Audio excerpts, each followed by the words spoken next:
ہم اس انداز میں اگر آج بھی وقت گزار رہے ہیں تو وہ صرف اس لیے تھا کہ یہ مملکت خداداد کو حاصل کیا گیا کلمے کے نام پر.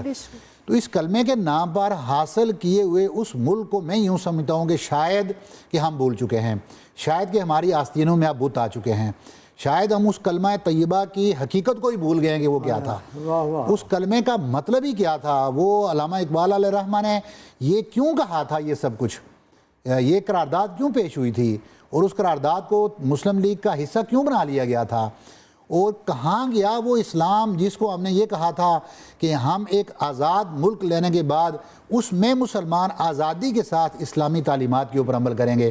کیا یہ ملک اس لیے حاصل کیا گیا کہ ہم آزادی کے ساتھ اسلامی تعلیمات کا بیڑا غرق کریں گے یہاں پر بیٹھ کر؟ تو میرا تو خیال ہے کہ اب یہی ہو رہا ہے.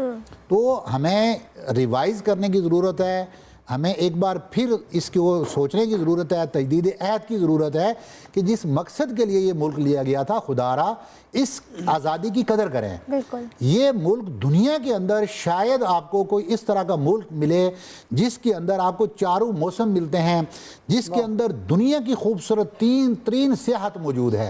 آج آپ اس کے نارتھ میں، شمال میں چلے جائیں، اور حتیٰ کہ آپ اس کے صحرا میں بھی چلے جائیں تو ایسا صحرا بھی آپ کو کہیں دنیا کے اندر نہیں ملے گا. اس کے پہاڑوں میں چلے جائیں، ایسے خوبصورت سرسبز پہاڑ نہیں ملیں گے. اس کے پھل اور فروٹ لے لیں. اللہ کا شکر ہے، میں دنیا میں خاص کر کے عرب میں ہم رہے جب، تو ہم وہاں دیکھتے تھے کہ کچھ ممالک میں جو ہے باقی وہاں پر پاکستان اور باقی ممالک سے سبزیاں اور فروٹ پیک ہو کر جاتے ہیں، اور وہ جا کر وہاں کولڈ سٹور میں رکھ لیے جاتے ہیں، اور 6 دن 8 دن کے بعد وہ اینڈ یوزر تک پہنچتے ہیں اور ان کو یوز کرتا ہے. اللہ کا شکر ہے ہمارے کھیت سے سبزی اور پھل ہر قسم کا وہ اترتا ہے، اور رات کو وہ منڈی میں پہنچتا ہے اور اگلے دن وہ اینڈ یوزر کے پاس ہوتا ہے.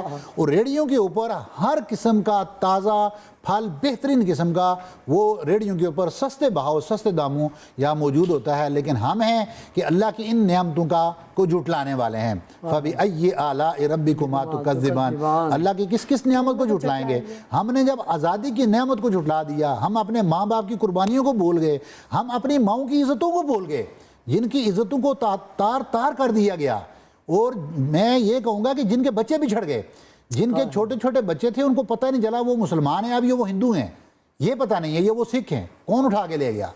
ہم جب اپنے خاندانوں کو بھول چکے ہیں، ہم اپنی ویلیوز اور اقدار کو بھول چکے ہیں، تو پھر ہمیں اور اس لیے یہ آج کا دن، یہ جو یوم آزادی کا دن بھی ہے ہمارا، رمضان المبارک کا دن بھی ہے، اس میں ہمارا یہ فرض بنتا ہے کہ ہم اپنے آپ کو پھر لوٹ کر اس باب کے اوپر واپس آئیں.